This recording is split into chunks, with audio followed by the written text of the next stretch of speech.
रुक क्यों गए? समझ गई, छोटा घर है ना, क्या करे, गवर्नमेंट क्वार्टर्स ऐसे ही होते हैं। नहीं, ऐसी कोई बात नहीं है। पता नहीं क्यों अचानक घबराहट सी हो रही है। अरे घबराहट किस बात की? आप ही ने तो कहा था ना जब मैं पहली बार आपके साथ आपके घर गई थी। आइए ना प्लीज। पहले आप मुझे सब्जी बनाने दीजिए और आप प्लीज यहाँ से चली जाइए, वरना पता नहीं आज खाना मिलेगा या नहीं। भाभी मैं मजाक कर रही हूँ, तो आराम से अपनी सब्जी बना ले पगली। अरे सुमन भी आ गई हाथ बटाने।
भाभी, भाभी क्या हुआ? भाभी, ये है डॉक्टर शर्मा, अक्षय शर्मा। और डॉक्टर शर्मा, ये है मेरी भाभी कुसुम भाभी। आप इनके साथ बैठ के बात करेंगे ना तो आपकी सारी घबराहट दूर हो जाएगी। आप लोग बैठ के बातें कीजिए, मैं अभी आती हूँ।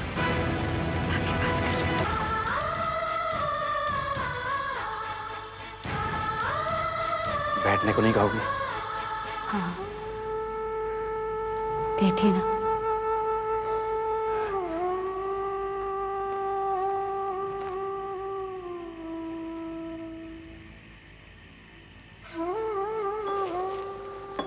सुमन, नमक कहाँ है? अरे भाभी, वो तो रहा सामने।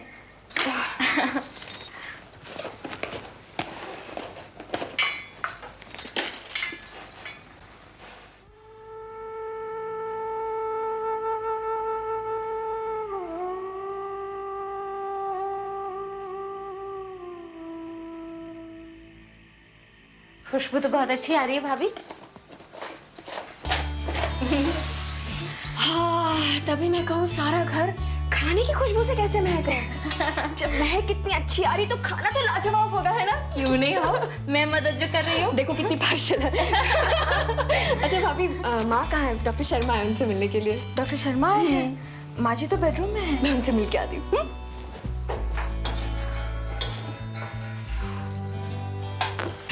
माँ, अरे नम्रता आ गई? हाँ माँ, डॉक्टर अक्षय आए। क्या? बाहर ड्राइंग रूम में बैठे हैं। अच्छा, चलिए ना उनसे मिल ले। हाँ तो एक मिनट रुक, मैं साड़ी बदल लेती हूँ। हाँ। भाभी, आपको मालूम है ये इतनी एक्साइटेड क्यों लग रही है? क्यों? क्योंकि डॉक्टर शर्मा से प्यार करती है। अच्छा, तुम्हें कैसे मालूम? उसी ने तो बताया था, और इसलिए डॉक्टर शर्मा को घर लेकर आई है, जिससे कि कुसुम दीदी उनसे बात कर सके और पूछ सके कि क्या वो भी नम्रता को प्यार करते हैं। अच्छा, चलो हम भी चलते हैं। अरे ठहरिए ना थोड़ी देर, दीदी को उनसे बात तो कर लेने दीजिए पहले। लगता है कि मेरा यहाँ आना आपको अच्छा नहीं लगा। नहीं नहीं, ऐसी कोई बात नहीं है। अगर मुझे पता होता कि आप डॉक्टर नम्रता की भाभी हैं तो मैं हरगिज नहीं आता। अजीब इत्तेफाक है। किस्मत का लिखा अटल होता है। हम अपने दिल को समझाने के लिए उसे इत्तेफाक कहते हैं। जिस दिन से मैंने तुम्हें इस रूप में देखा है कुसुम, उस दिन से लेकर आज तक मेरे मन में यही सवाल बार बार आता है कि ये सब कैसे हो गया। किस्मत के जख्म यादों से नहीं भर सकते, जो वक्त गुजर गया उसे याद करने का कोई फायदा नहीं। क्या मुझे तुम्हारा दर्द जानने का कोई अधिकार नहीं रहा?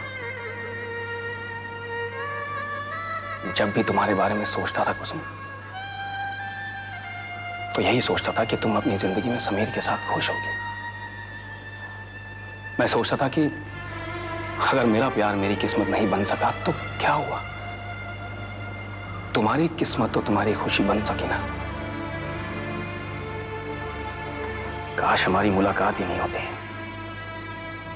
मेरा भ्रम तो नहीं टूटता। कैसे हो बेटा? नमस्ते जी। नमस्ते। बैठो बैठो ना, बैठो। नम्रता हमेशा तुम्हारे बारे में बातें करती रहती है। मुझे बहुत खुशी हुई तुम घर पर आए। Thank you. इन्होंने कहा कि साथ में चलो, तो मैंने कहा कि इसी बहाने सबसे मिल भी लूंगा।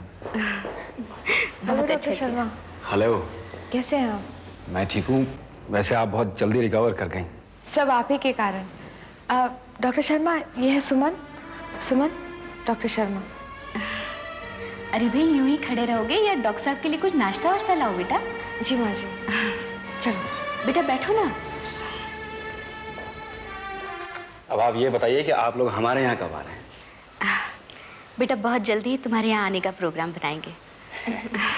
मैं चलता हूँ आंटी। अच्छा बेटा। माँ, नमस्ते। मैं इन्हें जरा बाहर तक छोड़ के आती हूँ। नहीं नहीं, उसकी कोई जरूरत नहीं है, मैं चला जाऊंगा। अच्छा। Bye bye. Thank you doctor Sharma. You welcome.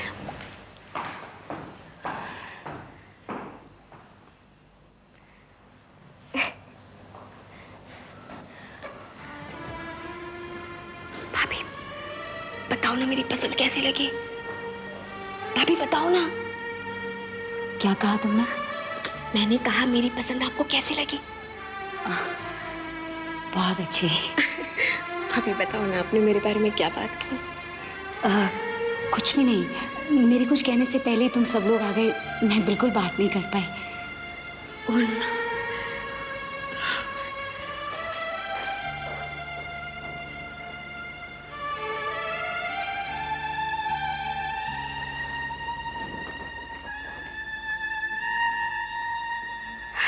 माँ जी। हाँ बेटा। माँ जी, आपको डॉक्टर अक्षय कैसे लगे? अच्छे लगे, लेकिन तू ये क्यों पूछ रही है? माँ जी, मैं इसलिए कह रही हूँ क्योंकि नम्रता और डॉक्टर एक ही प्रोफेशन के हैं, दोनों एक दूसरे को अच्छी तरह से जानते हैं। अगर दोनों की शादी की बात चलाई जाए तो आपको कैसा लगेगा? सरिता, मैंने तो ये बात बेटा कभी सोची ही नहीं। तो ठीक सोच रही है। डॉक्टर अक्षय जैसा दामाद हमें सपने में भी नहीं मिलेगा, लेकिन क्या वो हमारी नम्रता से शादी करेगा? अब माँ जी, जब बात चलेगी तभी पता चलेगा ना। मैं आज ही तेरे बाबा से बात करूंगी।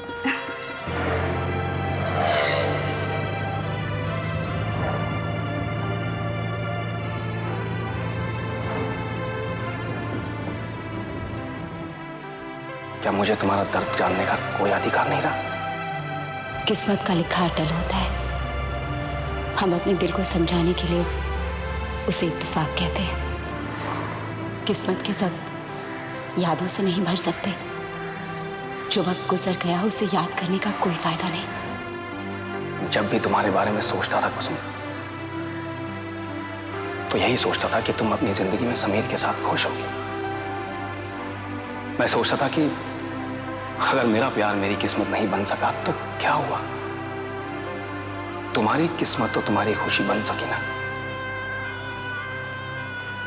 काश हमारी मुलाकात ही नहीं होती, मेरा भ्रम तो नहीं टूटता।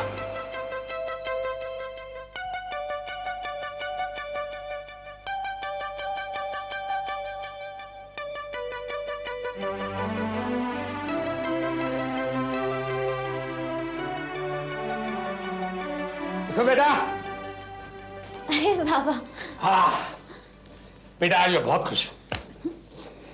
आज मेरा वो ख्वाब पूरा हो गया जिसका कि मुझे बरसों से इंतजार था। किस ख्वाब की बात कर रहे हैं बाबा? कुसुम के हाथ पीले करने का। दोस्ती में दिया हुआ मेरा वचन भी पूरा हो जाएगा और ये दोस्ती का रिश्ता रिश्तेदारी में बदल जाएगा बेटा। आप किस रिश्ते की बात कर रहे हैं? मुझे तो कुछ समझ में नहीं आ रहा बाबा। अरे अपने राम किशोर के बेटे और कुसुम की शादी का। लेकिन बाबा, अगर एक बार आप इस बारे में कुसुम दीदी से बात कर लेते तो। बेटा इसमें कुसुम से पूछने की क्या जरूरत है? उसके लिए इससे ज्यादा खुशी की बात और क्या होगी? खैर तू कह रही है तुम्हें पूछ लेते हो, कहाँ हो? अपने कमरे में। चल मैं सब बता के कुसुम बेटा। कहिए बाबा, क्या बात है? बेटा कई दिनों से मैं तुमसे कुछ बात करना चाहता था। बताइए बाबा, क्या बात है? बेटा तुझे तो मालूम ही है कि अगले साल मैं रिटायर होने वाला हूँ। मैं चाहता हूँ कि उससे पहले तुम्हारे हाथ पीले कर दूं। मैं भी अपने कर्तव्य से अदा हो जाऊंगा। देखो उसे। अरे पागल लड़की मेरी बात का जवाब देगी या ऐसी शर्माती रहेगी? बाबा मैं क्या कहूँ, जैसा आप ठीक समझे। मुझे तुझसे यही उम्मीद थी बेटा।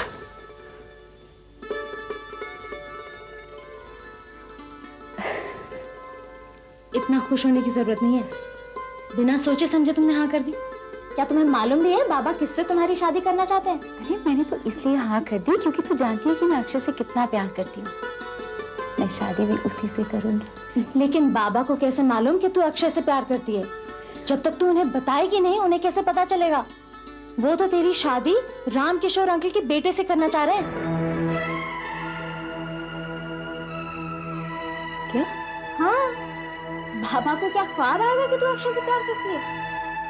अब ऐसा कर, इससे पहले कि वो राम किशोर अंकल को शादी के लिए हाँ कह दे, उनसे जाके बात कर, उन्हें बता कि तू अक्षय से प्यार करती है। सुमन, मैं कैसे जाकर बाबा से बात कर सकती हूँ? तू जाकर बाबा से बात कर ला। अब ये भी मुझे ही करना पड़ेगा? प्लीज। ठीक है, जाती हूँ।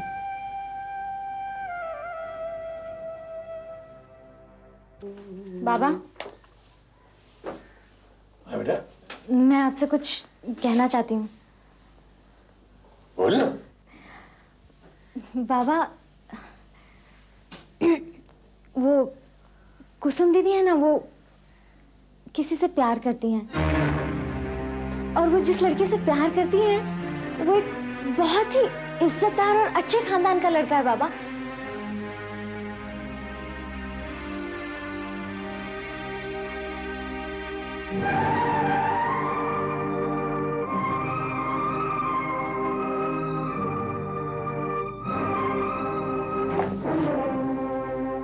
वाह बेटी वाह, मेरी बेटी किसी से प्यार करती है और मुझे पता तक नहीं है।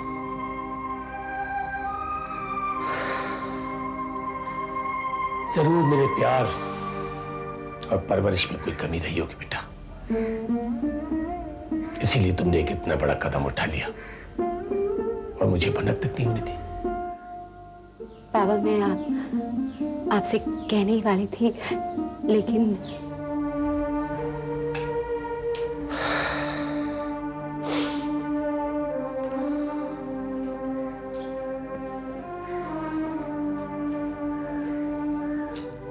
बेटा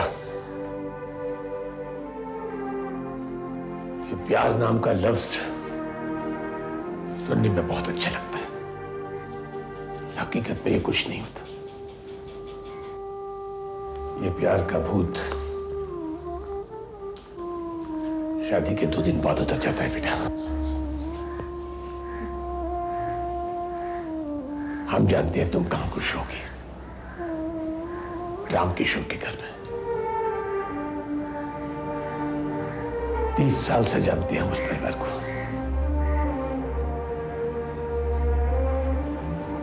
और ये शादी तो बेटा आज से 30 साल पहले पक्की हो गई थी, जब राम किशोर के घर में समीर हुआ था और हमारे घर में तुम।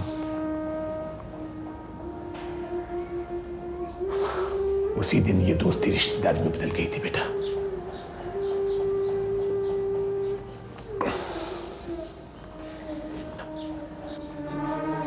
मेरी नजरों में रामकिशोर के घर से अच्छा घर तुम्हें नहीं मिल सकता, और समीर से अच्छा कोई लड़का। लेकिन बाबा, अक्षय भी बहुत ही अच्छे और इज्जतदार घर का लड़का है, और समीर के बारे में मैंने कभी ऐसे सोचा भी नहीं है बाबा। यही तो, उसने अपने माँ बाप से कोई सवाल भी नहीं किया और हाँ कर दी तुमसे शादी के लिए। इसलिए भी तो हो सकता है बाबा कि उसने अपनी जिंदगी में कभी किसी से प्यार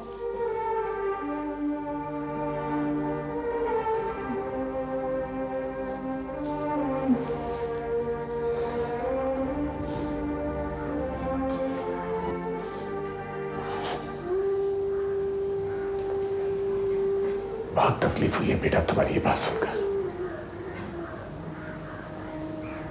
बहुत दुख हो रहा है।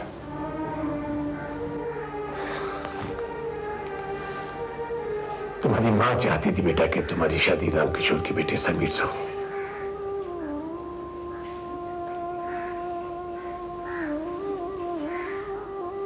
उसी ने पक्की की थी ये शादी बेटा, उसी ने भाभी से बात की थी।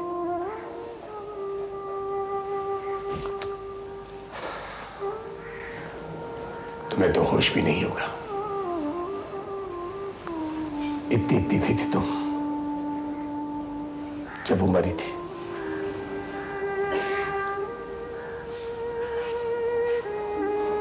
बस एक ही वादा लिया था उसने मुझसे, कहता